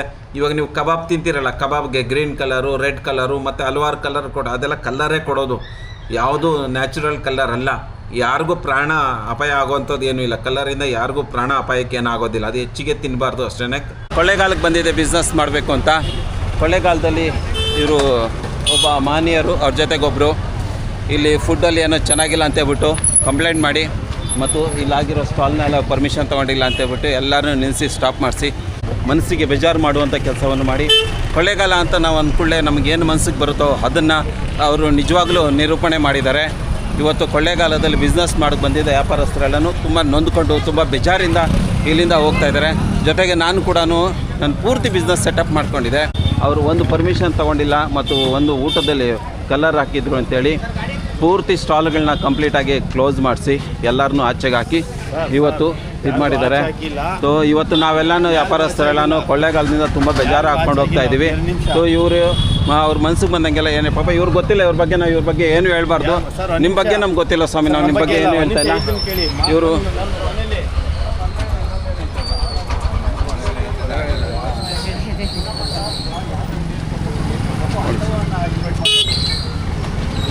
ಸಾರು ಇವರು ಮಧ್ಯಾಹ್ನ ಬಂದಿದ್ದರು. ಇವ್ರಿಗೇನೋ ಊಟ ಇಷ್ಟ ಆಗಿಲ್ಲ ಅಂತೇಳಿ ಮೇಲೆ ಇವರು ಬಂದಿದ್ದರು. ಇವ್ರಿಗೆ ಊಟದಲ್ಲಿ ಫುಡ್ ಕಲರ್ ಇದೆ ಅಂತೇಳಿ, ಆಮೇಲೆ ಪರ್ಮಿಷನ್ ಇಲ್ಲ ಅಂತೇಳಿ ಇವರು ಸಿಕ್ಕಾಪಟ್ಟೆ ಗಲಾಟೆ ಮಾಡಿ ಈ ಒಂದು ಈವೆಂಟ್ನ ಕ್ಲೋಸ್ ಮಾಡಿಸಿದ್ದಾರೆ. ಸಾಹೇಬರು ಸರ್, ತಮ್ಮ ಹೆಸರು ಸರ್? ಸಾರೂ ಇವರೆಲ್ಲ ನಿಂತ್ಕೊಂಡು ಇವತ್ತು ಈ ಒಂದು ಈವೆಂಟ್ನ ಪೂರ್ತಿಯಾಗಿ ಹಾಳು ಮಾಡಿಬಿಟ್ರು. ಇರಲಿ, ನಾವು ಒಂದು ಪರ್ಮಿಷನ್ ತೊಗೊಂಡಿಲ್ಲ ಅಂತ ಹೇಳ್ಬೋದು, ಅಥವಾ ಫುಲ್ ನೋಡಿ ಫುಡ್ ಕಲರ್ ಹಾಕಲ್ಲ ಅಂತ ನಾನು ಫುಡ್ ಕಲರ್ ಹಾಕ್ಬಾರ್ದು ನಿಜನೇ, ಆದರೆ ಯಾರಾದರೂ ಒಬ್ರು ಹಾಕಿರ್ತಾರೆ. ಆದರೆ ಪೂರ್ತಿ ಕೊಳ್ಳೇಗಾಲದಲ್ಲಿ ಫುಡ್ ಕಲರ್ ಆಗೋದು ನಾನು ನೋಡಿದ್ದೀನಿ. ತುಂಬ ಜನ ಫುಡ್ ಕಲರೆಲ್ಲ ಹಾಕಿ ಕಬಾಬ್ ಎಲ್ಲ ಮಾಡ್ತಾಯಿದ್ದಾರೆ. ಅವ್ರಿಗೆ ಯಾರಿಗೂ ಇವ್ರು ಕಾಣಿಸ್ತಾ ಇಲ್ಲ. ಅಲ್ಲಿ ನೀರಿನ ಘಟಕ ಒಂದಿದೆ, ಶುದ್ಧ ನೀರಿನ ಘಟಕ ಅಂತ. ಆಫೀಸು ತುಂಬ ಚೆನ್ನಾಗಿದೆ. ಹಿಂದ್ಗಡೆ ಕ್ಯಾನಲ್ಲಿ ನೀರು ಇಟ್ಕೊತಾರಲ್ಲ, ಕೊಚ್ಚೆ ನೀರಲ್ಲಿ ಮೋರಿಲಿ ನೀರು ಇಟ್ಕೊತಾರೆ, ಅದು ಇವ್ರು ಕಾಣಿಸಲ್ಲ. ಅದರಿಂದ ಯಾರಿಗೂ ಏನು ಕಾಯಿಲೆ ಬರೋದಿಲ್ಲ, ಅದರಿಂದ ಏನೂ ಸಮಸ್ಯೆ ಬರೋದಿಲ್ಲ. ಆದರೆ ಇವತ್ತು ಇಲ್ಲಿ ಫುಡ್ದಲ್ಲಿ ಫುಡ್ ಕಲರ್ ಹಾಕಿರೋದಕ್ಕೆ ಸಾರಿಗೆ ತುಂಬ ಬೇಜಾರಾಗ್ಬಿಟ್ಟು ಈ ಒಂದು ಈವೆಂಟ್ನ ಫುಲ್ ನಿಲ್ಲಿಸ್ಬಿಟ್ಟು ಸ್ಟಾಪ್ ಮಾಡಿಸ್ಬಿಟ್ಟಿದ್ದಾರೆ. ಸೊ ನಾನು ನಮ್ಮ ಮನಸ್ಸಲ್ಲಿ ಕೊಳ್ಳೇಗಾಲದ ಬಗ್ಗೆ ಏನು ಅನ್ಕೊತಾ ಇದ್ದೀವೋ ಅದನ್ನು ನಿಜ ಪ್ರೂಫ್ ಮಾಡಿದ್ದಾರೆ ಇವರು ಮತ್ತು ಈ ಸಾರೆಲ್ಲ ಸೇರಿ ಅದನ್ನು ಪ್ರೂಫ್ ಮಾಡಿದ್ದಾರೆ. ಸರ್, ನೀವು ಯುವಕರು ಈ ರೀತಿ ಕೆಲಸಗಳು ಮಾಡಿ ಸಮಾಜವನ್ನು ಉದ್ಧಾರ ಮಾಡಿ ಬೇರೆ ಡಿಸ್ಟ್ರಿಕ್ಕಿಗೆ ಮಾದರಿಯಾಗಿ. ಯಾಕೆಂದರೆ ಇವಾಗ ನಾನು ಕೋಲಾರದಿಂದ ಬಂದಿದ್ದೀನಿ. ಇವ್ರು ನಾನು ಸರ್ ಅಣ್ಣ, ಕೋಲಾರ ಅಂತಂದರೆ ನಿಮ್ಗೆ ಏನು ಅನ್ಸುತ್ತಣ್ಣ? ಚಿನ್ನದ ಗಣಿ ಅನ್ಸುತ್ತೆ. ಜನಗಳ ಬಗ್ಗೆ ಚಿನ್ನದ ಜನ ಅಂತ ಹೇಳ್ತಾರೆ. ಕೋಲಾರ ಅಂದರೆ ಏನು ಅನ್ಸುತ್ತಪ್ಪ ನಿಮಗೆ? ಚಿನ್ನದ ಗಣಿ. ನಿಮ್ಗೆ ಏನು ಅನ್ಸುತ್ತಪ್ಪ? ಯಾವ್ರಪ್ಪ ನಿಂದು? ಬೆಂಗಳೂರು. ಏನು ಅನ್ಸುತ್ತೆ ಕೋಲಾರ ಅಂದರೆ ಏನು ಅನ್ಸುತ್ತಪ್ಪ? ಇವಾಗ ನಾವು ಇನ್ನೂ ನೋಡಿ, ಇವರು ಪಾಪ ಲಕ್ಷಾಂತರ ರೂಪಾಯಿ ಬಂಡವಾಳ ಹಾಕ್ಕೊಂಡು ಹಾಕಿದ್ದೀವಿ. ಅವ್ರು ಹೇಳಿ ತಪ್ಪಲ್ಲ, ಕೇಳಿ ಅವ್ರು ಯಾಕೆ ಅವ್ರ ಪಾಪ ತಪ್ಪಲ್ಲ. ಹಿಂಗೆ ಕೇಳಿದಂಗೆ ರೋಡು ಅಲ್ಲಿ ಎಷ್ಟು ರೋಡ್ ಕಿತ್ತವೆ, ಎಷ್ಟು ಅಲ್ಲಿ ನೀರು ಇಟ್ಕೊಂಡಿವೆ, ಅಲ್ಲಿ ಚರಂಡಿ ಎಲ್ಲ ಚರಂಡಿ ಗಲೀಜದು ಮೋರಿ, ಅದನ್ನ ಯಾರು ಕೇಳೋದಿಲ್ಲ. ಅದರಿಂದ ಯಾರಿಗೂ ಸಮಸ್ಯೆ ಇಲ್ಲ, ಅಲ್ಲಿ ಯಾರು ಸಾಯೋದಿಲ್ಲ. ಇಲ್ಲಿ ಯಾರನ್ನ ಫುಡ್ ತಿಂದರೆ ಸತ್ತು ಹೋಗ್ಬಿಡ್ತಾರೆ ಅಂತ ಹೇಳ್ಬಿಟ್ಟು ಇವ್ರ ಸಮಸ್ಯೆ. ಸೊ ನಿಜ ಹೇಳಿದ್ದೀನಿ ಕೇಳಿ, ಈ ಸಮಸ್ಯೆಗಳು ಎಲ್ಲಿ ಬೇರೆ ಕಡೆ ಫುಡ್ ಕಲರ್ ಆಗ್ತಾ ಇದ್ರೆ ಅದರಿಂದ ಯಾರೂ ಸಾಯೋದಿಲ್ಲ. ಅಲ್ಲಿ ಕೆಟ್ಟ ಗಲೀಜು ನೀರಲ್ಲಿ ಮೋರಿಲಿ ನೀರು ಇಟ್ಕೊಂಡು ಹೋಗ್ತಾರೆ, ಅಲ್ಲಿ ಯಾರೂ ಸಾಯೋದಿಲ್ಲ. ಇಲ್ಲಿ ಯಾರನ್ನ ಫುಡ್ ತಿನ್ಬಿಟ್ಟು ಸತ್ತೋಗ್ಬಿಡ್ತಾರೆ ಅಂತೆ ಪಾಪ. ಅವರು ಅನಿಸಿಕೆ, ಯಾರನ್ನ ಸತ್ತೋಗ್ಬಿಟ್ರೆ ಯಾರು ಗ್ಯಾರಂಟಿ ಅಂತೇಳಿ ಅವರು ಪಟ್ಟು ಹಿಡಿದು ಈ ಒಂದು ಕಾರ್ಯಕ್ರಮವನ್ನು ಈವೆಂಟನ್ನು ಹಾಳು ಮಾಡಿ ಲಕ್ಷಾಂತರ ರೂಪಾಯಿ ಬಂಡವಾಳ ಹಾಕಿದ್ದಾರೆ. ನೋಡಿ, ಒಂದು ಡಿಸ್ಟ್ರಿಕ್ಕು ಈ ರೀತಿ ಸಮಸ್ಯೆ ಮಾಡೋದ್ರಿಂದ ಇದು ತುಂಬ ಜನಕ್ಕೆ ಹೋಗುತ್ತೆ, ತುಂಬ ಜನಕ್ಕೆ ಇದು ಪ್ರತಿಯೊಂದು ಡಿಸ್ಟ್ರಿಕ್ ಹೋಗುತ್ತೆ. ಕೊಳ್ಳೇಗಾಲದಲ್ಲಿ ಈ ರೀತಿ ಸಮಸ್ಯೆ ಮಾಡಿದ್ದಾರೆ ಅಂತ ಮತ್ತೊಬ್ಬ ಈವೆಂಟ್ ಅವ್ರು ಬರೋದಕ್ಕೆ ಇಲ್ಲಿ ಭಯ ಬೀಳ್ತಾರೆ. 60 ನಾನೇ ಕೋಲಾರಿಂದ ಬಂದಿದ್ದೀನಿ, ಕೊಳ್ಳೇಗಾಲದಲ್ಲಿ ಒಳ್ಳೆ ಫುಡ್ ಕೊಡಬೇಕು ಅಂತ ಹೇಳ್ಬಿಟ್ಟು ಯಾರೋ ಒಬ್ಬನ ತಪ್ಪು ಮಾಡ್ದ ಅಂತ ಹೇಳ್ಬಿಟ್ಟು ಬೇರೆ ಎಲ್ಲರಿಗೂ ತೊಂದರೆ ಮಾಡೋದು ಇದು ಯಾವ ರೀತಿ? ಇದು ಎಷ್ಟು ಮಾತ್ರ ಸರಿ? ಒಬ್ಬರು ಸಮಸ್ಯೆ ಇರೋದಕ್ಕೆ ಎಲ್ಲರನ್ನೂ ಕ್ಲೋಸ್ ಮಾಡಿಸೋದು ಏನು ಅದು ಯಾವ ರೀತಿ ಸರಿ ಇದೆ? ಸಾರಿ, ಈ ಒಂದು ಪ್ರಾಬ್ಲಮ್ಗೆ ಇವತ್ತೊಂದಿನ ಸುಮ್ಮನಿರಿ, ನಾಳೆ ಏನೈತೆ ನೀವು ತೆಗೆದುಬಿಟ್ಟು ನೀವು ವ್ಯಾಪಾರ ನೀವು ಮಾಡಿ, ನಿಮ್ಗೆ ಏನು ಅಭ್ಯಂತರ ಇಲ್ಲ. ಇವಾಗ ನಿಮಗೆ ಪರ್ಮಿಷನ್ ಕೇಳಿದ್ದಾರೆ, ಪರ್ಮಿಷನ್ ನಾಳೆ ಇಸ್ಕೊಡ್ತಾರೆ, ಹೋಗಿಬಿಟ್ಟು ನಿಮ್ಮ ವ್ಯವಹಾರ ನೀವು ಮಾಡಿ. ಅವ್ರು ಏನು ಕೇಳಿರೋದು ನಿಮಗೆ ಕಲರ್ ಜಾಸ್ತಿ ಆಗಿದ್ದಾರೆ ಅಂತ ಕೇಳಿದ್ದಾರೆ. ಮಾಡಲಿ ಸರ್, ನಾವು ಒಪ್ಕೊಂತೀವಿ ಸರ್. ಒಬ್ರಿಗೆ ಮಾಡಿ ಸರ್, ಯಾವ್ದು ಐಟಮ್ ಇದೆ ಐಟಮ್ಗೆ ಹೇಳಿ. ಇವಾಗ ಫುಡ್ಗೆ ನಾನು ಇನ್ಸ್ಪೆಕ್ಟರ್ ಮಾತಾಡಿದೆ, ನಾನು ಸರಿನಾ ಮೇಲಧಿಕಾರಿಗಳೆಲ್ಲ ಮಾತಾಡಿದ್ದೀನಿ. ನಾನು ಏನೈತೆ ನಾಳೆ ಪರ್ಮಿಷನ್ ತಗೊಂಡು ನಿಮ್ಮ ಕೆಲಸ ನೀವು ಮಾಡಿ, ಕೊಡಗಲ್ ಬಗ್ಗೆ ಆ ಥರ ಇದು ಮಾಡ್ಕೊಳ್ಳೇಬೇಡಿ. ಆ ಥರ ಜನ ನೋಡಿ ಈ ರೀತಿ ಸಮಸ್ಯೆ ಆಗಿದೆ. ಇವರು ಬಂದು ನಮಗೆ ಸಮಸ್ಯೆ ಉಂಟು ಮಾಡಿದಾಗ ಮತ್ತೊಂದು ಟೀಮ್ ಬಂದಿದೆ, ನಾವಿದ್ದೀವಿ ನಿಮ್ಮ ಜೊತೆಲಿ, ನೀವು ವ್ಯಾಪಾರ ಮಾಡಿ, ನಾವು ಸಪೋರ್ಟ್ ಮಾಡ್ತೀವಿ ಅಂತ ಬಿಟ್ಟು ಇವರು ಹೇಳ್ತಾ ಇದ್ದಾರೆ. ಆದರೂ ನಮಗೆ ಮನ್ಸಿಗೆ ನೋವಾಗಿದೆ. ಮನ್ಸಿಗೆ ನೋವಾದಮೇಲೆ ಇಷ್ಟೆಲ್ಲ ಆದಮೇಲೆ ಮತ್ತು ನಾವು ಇರಬೇಕಂತ ನಮ್ಗೆ ಅನ್ನಿಸ್ತಾ ಇಲ್ಲ. ಸೊ ನಾನು ಕೊಳ್ಳೇಗಾಲದಿಂದ ತುಂಬ ಬೇಜಾರಾಗಿ ಹೋಗ್ತಾಯಿದ್ದೀನಿ, 100% ಬೇಜಾರಾಗಿ ಹೋಗ್ತಾಯಿದ್ದೀನಿ. ನನಗೆ ನಿಜವಾಗ್ಲೂ ಮಾನಸಿಕವಾಗಿ ತುಂಬ ನೋವಾಗ್ತಾಯಿದೆ. ಕೊಳ್ಳೇಗಾಲ ನನ್ನ ಮನಸ್ಸಲ್ಲಿ ಏನಿತ್ತು ಅದು ಪ್ರೂವ್ ಆಗಿದೆ. ಸೊ ಇದೇ ಕೊಳ್ಳೇಗಾಲದ ನಿಜ ಅವತಾರ. ಯಾಕೆ ಈ ಡಿಸ್ಟ್ರಿಕ್ಕು ಯಾಕೆ ಇನ್ನೂ ಈ ರೀತಿ ಇರಿದೆ ಅಂತ ಹೇಳೋದಕ್ಕೆ ಇಂಥ ಹುಡುಗರು ಇರೋದ್ರಿಂದ ಹಿಂಗೆ ಆಗ್ತಾಯಿದೆ. ಸೊ ನೀವೇನು ಹೇಳಬೇಕು ನೀವೇ ಕಮೆಂಟ್ ಮಾಡಿ ಗಾಯ್ಸ್, ಕಮೆಂಟ್ ಮಾಡಿ ತಿಳಿಸಿ. ನಿಮ್ಗೇನೋ ಫುಡ್ ಇನ್ಸ್ಪೆಕ್ಟರ್ ಬಂದು ನೀವು ಕಲರ್ ಆ್ಯಡ್ ಮಾಡಿದ್ದೀರಾ, ಕಲರ್ ಆ್ಯಡ್ ಮಾಡಿದ್ರೆ ಯಾರಾದರೂ ಸತ್ತೋದ್ರೆ 25 ಲಕ್ಷ ರೂಪಾಯಿ ಕಟ್ಕೊಡ್ಬೇಕಾಗ್ತದೆ ರೀ. ಫುಡ್ ಇನ್ಸ್ಪೆಕ್ಟ್ರೆ, ಕಲ್ಲರ್ ತಿನ್ನೋದ್ರಿಂದ ಯಾರನ್ನ ಸತ್ತೋಗ್ತಾರೆ ರೀ. ಇವು 3 ಜನನೂ ಬೆಳಗ್ಗೆ ಪಾವ್ ಭಾಜಿ ತಿಂದ್ರಲ್ಲ, ಅವ್ರು ಇನ್ನೂ ಬದುಕೇ ಇದ್ದಾರೆ, ಅವ್ರು ಯಾಕೆ ಸಾಯಲಿಲ್ಲ? ಹಂಗಾದರೆ ಕಲ್ಲರ್ ತಿಂದರೆ ಯಾರೂ ಸಾಯೋದಿಲ್ಲ ಸ್ವಾಮಿ. ಅದು ಏನೋ ಒಂದು ಟೈಮ್ಗೆ ಒಂದು ಸ್ವಲ್ಪ ತಿಂದ್ಬಿಟ್ರೆ ಏನಾಗೋದಿಲ್ಲ. ನಿಮಗೆ ಬನ್ನಿ ಕೊಳ್ಳೇಗಾಲದಲ್ಲಿ ನಾನು ನಿಮ್ಮನ್ನು ಕರ್ಕೊಂಡು ಹೋಗ್ತಾ ಇದ್ದೀನಿ ಹೆಂಗಿದೆ ಅಂತಬಿಟ್ಟು. ಇಲ್ಲೊಂದು ನೋಡಿ, ಇಲ್ಲೊಂದು ಫುಟ್ಪಾತ್ ಮೇಲೆ ಅಂಗಡಿಗಳಿದ್ದಾವೆ, ಅನೈತಿಕ ಅಂಗಡಿಗಳು. ಇವೆಲ್ಲ ನೀವು ಪರ್ಮಿಷನ್ ತೊಗೊಂಡಿರೋದಾ? ಇದಕ್ಕೆಲ್ಲ ಪರ್ಮಿಷನ್ ಇದೆಯಾ? ಇವು ಹೆಂಗೆ ಮಾಡ್ತಾ ಇದ್ದಾರೆ ಇವರೆಲ್ಲ ಬಿಸ್ನೆಸ್? ಇಲ್ಲಿ ನೋಡಿರಿ, ಬೆಂಕಿ ನೋಡಿರಿ ಹೆಂಗೆ ಹಾಕ್ಕೊಂಡಿದ್ದಾರೆ. ಇಲ್ಲಿ ಕಚಡ ನೋಡಿರಿ ಹೆಂಗಿದೆ. ಇದೆಲ್ಲ ಕಣ್ಣುಗಳು ಕಾಣಿಸಲ್ವ ನಿಮಗೆ? ನೋಡಿ, ಇಲ್ಲಿ ನೋಡಿ, ಅಂಗಡಿಗಳ ಹತ್ರ ನೋಡಿ ಎಷ್ಟು ಗಲೀಜಾಗಿದೆ. ಈ ಫುಟ್ಪಾತ್ ನೋಡಿ, ಇಲ್ಲಿ ಧೂಳು, ಮಣ್ಣು, ಗಾಳಿ ಎಲ್ಲ ಅಡುಗೆಗಳು ಮಾಡಿ ಜನಗಳಿಗೆ ಆಗ್ತಾ ಇದ್ದಾರಲ್ಲ, ಇವ್ರು ಏನು ಶುದ್ಧವಾಗಿದೆ ಇದೆಲ್ಲ ನಿಮ್ಮ ಕಣ್ಣುಗಳು ಕಾಣಿಸಲ್ವೇನ್ರಿ? ಫುಡ್ ಇನ್ಸ್ಪೆಕ್ಟ್ರೆ ಏನ್ರಿ ನಿಮ್ಮ ಹೆಸರು? ನಿದ್ದೆ ಮಾಡ್ತಾ ಇರ್ತೀರಾ ಬೇರೆ ದಿನಗಳಲ್ಲಿ. ಇವತ್ತು ಯಾವನೋ ಒಬ್ಬನು ಬಂದ ಚೂ ಅಂದ್ಬಿಟ್ಟು ಅಂತ ನೀವು ಬಂದು ನಮಗೆಲ್ಲ ತೊಂದರೆ ಮಾಡ್ತಾ ಇದ್ರಲ್ರಿ. ನೋಡಿರಿ, ಇಲ್ಲಿ ಬೆಂಕಿ ನೋಡಿ, ಅಕ್ಕಪಕ್ಕ ನೋಡಿ ಹೆಂಗಿದೆ ಅಂತ ಹೇಳ್ಬಿಟ್ಟು. ಇನ್ನೂ ನಿಮ್ಗೆ ಇಷ್ಟ ಇಲ್ಲ, ಇನ್ನೂ ತೋರಿಸ್ತೀನಿ ಬನ್ನಿರಿ. ಫುಟ್ಪಾತ್ ಮೇಲೆ ಫುಟ್ಪಾತೇ ಇಲ್ಲ ರೀ ಜನಗಳು ಓಡೋಕ್ಕೆ ನಿಮ್ಮೂರಲ್ಲಿ. ಎಲ್ಲರಿ ಇದೆ ಫುಟ್ಪಾತ್? ಬನ್ನಿರಿ ತೋರಿಸ್ತೀನಿ ನಿಮಗೆ. ಜನಗಳು ಹೆಂಗ್ರಿ ಓಡಾಡೋದು? ಇಲ್ಲಿ ದಾರಿಯಲ್ಲಿ ಜನ ಓಡಾಡಬೇಕು. ಯಾರೋ ಒಬ್ಬ ಇಲ್ಲಿ ಯಾವುದೋ ಗಾಡಿ ಒಂದು ಗುದ್ಬಿಟ್ಟ ಅಂದ್ರೆ ಅವ್ನು ಪ್ರಾಣ ಹೊಟ್ಟೋಗ್ಬಿಟ್ರೆ ನೀವು ಪ್ರಾಣ ಕೊಡ್ತೀರಿ ಅನ್ರಿ ಅವ್ನಿಗೆ? ಏನು ಮಾತಾಡೋದು ನೀವು? ಅಲ್ಲ ಫುಡ್ಡು ತಿನ್ಬಿಟ್ಟು ಸತ್ತೋಗ್ಬಿಡ್ತಾನೆ ಅಂತ ಹೇಳಿದ್ರಲ್ರಿ ನೀವು. ಈ ಫುಟ್ಪಾತ್ ಮೇಲೆ ಯಾರನ್ನ ಆಕ್ಸಿಡೆಂಟಾಗಿ ಸತ್ತೋದ್ರಿ, ಯಾರು ರೀ ಹೊಣೆ ಅದಕ್ಕೆ? ಇಲ್ಲಿ ನೋಡಿರಿ, ಇಲ್ಲಿ ಹೆಂಗಿದೆ ನೋಡಿರಿ. ಒಂಚೂರು ದಾರಿ ಏನಾದರೂ ಇದೆಯೇನ್ರಿ ಇಲ್ಲಿ? ರೀ ಫುಡ್ ಇನ್ಸ್ಪೆಕ್ಟ್ರೆ, ಕೊಳ್ಳೇಗಾಲದವ್ರೆ ನೋಡಿರಿ ಇಲ್ಲಿ ಹೆಂಗಿದೆ ಅಂತೇಳ್ಬಿಟ್ಟು. ಅವ್ರು 3 ಜನಕ್ಕೆ ತೋರಿಸ್ರಿ ರೀ. 3 ಜನ ಇಲ್ಲಿ ನೋಡಿರಿ, ಇಲ್ಲಿ ಹೆಂಗಿದೆ. ಏನೇ ನಿನ್ನ ಹೆಸರು? ಕಮೆಂಟ್ ರೀ. ಕೊಳ್ಳೇಗಾಲದವ್ರು ಒಳ್ಳೆ ಜನಗಳು ಯಾರಿದ್ದೀರೋ ದಯವಿಟ್ಟು ಕಮೆಂಟ್ ಮಾಡಿ ಸ್ವಾಮಿ. ಇವ್ರು 3 ಜನದಿಂದ ನಮಗೆ ಭಾಳ ತೊಂದರೆ ಆಗಿದೆ. ಇವತ್ತು ಈವೆಂಟ್ ನಡೆಸೋಕ್ಕೆ ಬಂದು ನಾವೆಲ್ಲ ಈವೆಂಟನ್ನು ಬಿಟ್ಟು ಹೋಗ್ತಾ ಇದ್ದೀವಿ.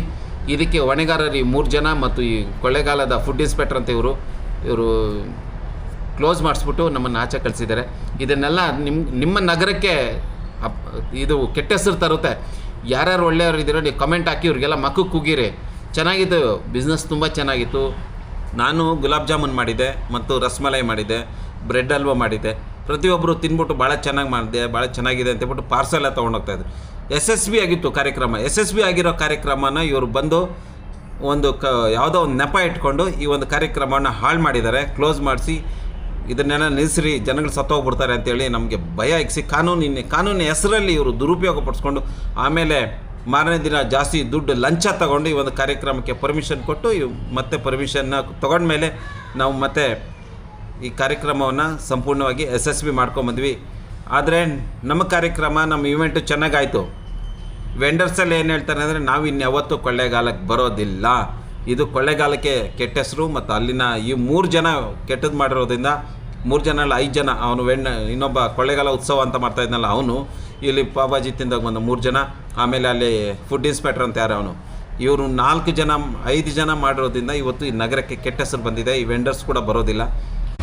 ಹಿಂದ್ಗಡೆ ಕಾರ್ಪೊರೇಷನ್, ಮುಂದ್ಗಡೆ ಕಾರ್ಪೊರೇಷನ್ನು, ಹಿಂದ್ಗಡೆ ಮುನ್ಸಿಪಾಲ್ಟಿ ಅಂತ ಹೇಳೋದಕ್ಕೆ ನೋಡಿ ಇಲ್ಲಿ ಬನ್ನಿ ತೋರಿಸಿ ನಿಮಗೆ.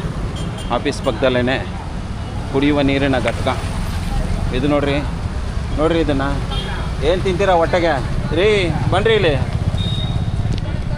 ಓ ಬಾರ ಇಲ್ಲಿ ಬಂದು ನೋಡ ಇಲ್ಲಿ ಕುಡಿಯೋ ನೀರು ಎಲ್ಲಿ ಈಗ ಈ ರೀತಿ ಯಾರಣ್ಣ ಇಟ್ಕೊಂಡು ನೀರು ಕುಡಿತಾರ? ನೀನು ಇಲ್ಲಿ ನೀರಿಗೆ ಕ್ಯಾನ್ ಇಕ್ಕಿ ನೀರು ತುಂಬಿಸ್ಕೊಂಡು ಕುಡಿದ್ಯಾ? ಬಾರ ಇಲ್ಲಿ ಬಂದು ನೋಡ ಅಲ್ಲಿ ಬಂದು ಮಾತಾಡೋದಲ್ಲ, ಇಲ್ಲಿ ಬಂದು ಮಾತಾಡು. ನೋಡಿ ಇಲ್ಲಿ ಕುಡಿಯುವ ನೀರಿನ ಘಟಕ, ಇಲ್ಲಿ ನೀರು ನೋಡಿ, ಇಲ್ಲಿ ಬರ್ತಾರೆ ನೀರು ನೋಡಿ, ಇಲ್ಲಿ ಜಾಗ ಇದೆಲ್ಲ ಕಣ್ಣುಗಳು ಕಾಣಿಸಲ್ಲ ನಿಮಗೆ. ಹಾಂ ಇದನ್ನೆಲ್ಲ ಯಾರ್ರೀ ನೋಡ್ತಾರೆ? ಇದನ್ನ ನೋಡ್ರಿ ಬಂದು ನೋಡ್ರಿ ಹೆಂಗಿದೆ ಇಲ್ಲಿ ಕುಡಿಯೋ ನೀರಿನ ಜಾಗ ಹೆಂಗಿದೆ ನೋಡ್ರಿ. ಇಲ್ಲಿ ನೋಡ್ರಿ ಬಾಬಾ ಅಲ್ಲಿ ನಿಂತ್ಕೊಳ್ಳೋಕೆ ಕೂಡ ಜಾಗ ಇಲ್ಲ. ಅಲ್ಲಿ ಎಷ್ಟು ಕೆಟ್ಟದಾಗಿದೆ ಜಾಗ. ಈ ಜಾಗದಲ್ಲಿ ಕುಡಿಯೋ ನೀರು ಇಟ್ಕೊಂಡು ಹೋಗೋದು ಜನಗಳು. ಈ ಥರದ ಜಾಗ ಏನನ್ಸುತ್ತೆ ನಿಮಗೆ? ಏನನ್ಸುತ್ತೆ? ಇದೇ ರೀತಿ ನಿಮ್ಗೆ ಇಷ್ಟನಾ ಇದು? ಅಲ್ಲ ನಿಮ್ಗೆ ಇಷ್ಟನಾ ಜಾಗ? ಇಷ್ಟ ಇಲ್ಲ ನಿಂಗೆ ಇಷ್ಟನಾ ಜಾಗ? ಇನ್ನೂ ಕ್ಲೀನಾಗಿರ್ಬೇಕಾ ಹಿಂಗೆ ಇರಬೇಕಾ? ಅಣ್ಣ ಚೆನ್ನಾಗಿದೆಯಾ ಜಾಗ? ನೀಟಾಗಿರಬೇಕು. ಅವ್ನು ಯಾರೋ ಒಬ್ಬರು ಅಲ್ಲಿ ಬಂದು ಮಾತಾಡ್ತಾನೆ. ಓ ಬಂದು ನೋಡಯ್ಯ ಅಲ್ಲಿ ಜಾಗನ ಇಲ್ಲಿ ಸ್ವಲ್ಪ. ಏನು ನೀರಣ್ಣ ಅದು? ಕುಡಿಯೋ ನೀರು ಇಂಥ ಜಾಗದಲ್ಲಿ ಕುಡಿಯೋ ನೀರು ಕಾಣಿಸ್ಕೊಂಡ್ರಲ್ಲ ನೋಡಿ. ಜನಗಳೇ ಬೇಜಾರು ಪಡ್ತಾ ಇದ್ದಾರೆ ಅಲ್ಲಿ ಬಂದು ನೀರು ಇಟ್ಕೊಳಕ್ಕೆ. ಇದನ್ನೆಲ್ಲ ನೋಡ್ರಿ ಬಂದು ಬೇರೆ ಬೇರೆ ವಿಷಯಗಳಿಗೆಲ್ಲ ತಲೆ ಹಾಕಿ ನಿಮ್ಮ ದರ್ಬನ್ ತೋರಿಸೋದಲ್ಲ. ಸಮಾಜಕ್ಕೆ ಏನು ನಿಜವಾಗ್ಲೂ ನೀವು ಮಾಡಬೇಕು ಅದನ್ನು ಮಾಡಿ ನ್ಯಾಯವಾಗಿ. ಒಂದು ಫುಟ್ಪಾತ್ ಕಟ್ಸ್ಕೊಳಕ್ಕೆ ಹೋಗ್ತಾ ಇಲ್ಲ, ಬೇರೆದೆಲ್ಲ ಮಾತಾಡ್ತಿರೋದ್ರಿ ನೀವು. ಇಲ್ಲೆಲ್ಲ ಜನ ಬಿದ್ದು ಕೈಕಾಲು ಮುರ್ಕೊಂಡ್ರೆ ಅದೆಲ್ಲ ನಿಮ್ಮ ಕಣ್ಣು ಕಾಣಿಸಲ್ವಾ? ಇಲ್ಲಿ ಜನಗಳು ಬಿದ್ದೋದ್ರೆ ಸತ್ತೋದ್ರೆ ಯಾರ್ರೀ ನೋಡೋದು? ಎಲ್ಲ ನೋಡ್ರಿ ಹೆಂಗಿದೆ ನೋಡ್ರಿ ಮರಿಯಲ್ಲಿ ಓಪನು. ಇದನ್ನೆಲ್ಲ ನೋಡ್ರಿ, ಜನ ಅಲ್ಲಿ ಬಿದ್ದು ಸತ್ತೋದ್ರೆ ಯಾರ್ರೀ ಗತಿ? ಯಾರ್ರೀ ಕಾಪಾಡ್ತಾರೆ ಅವ್ರಿಗೆ?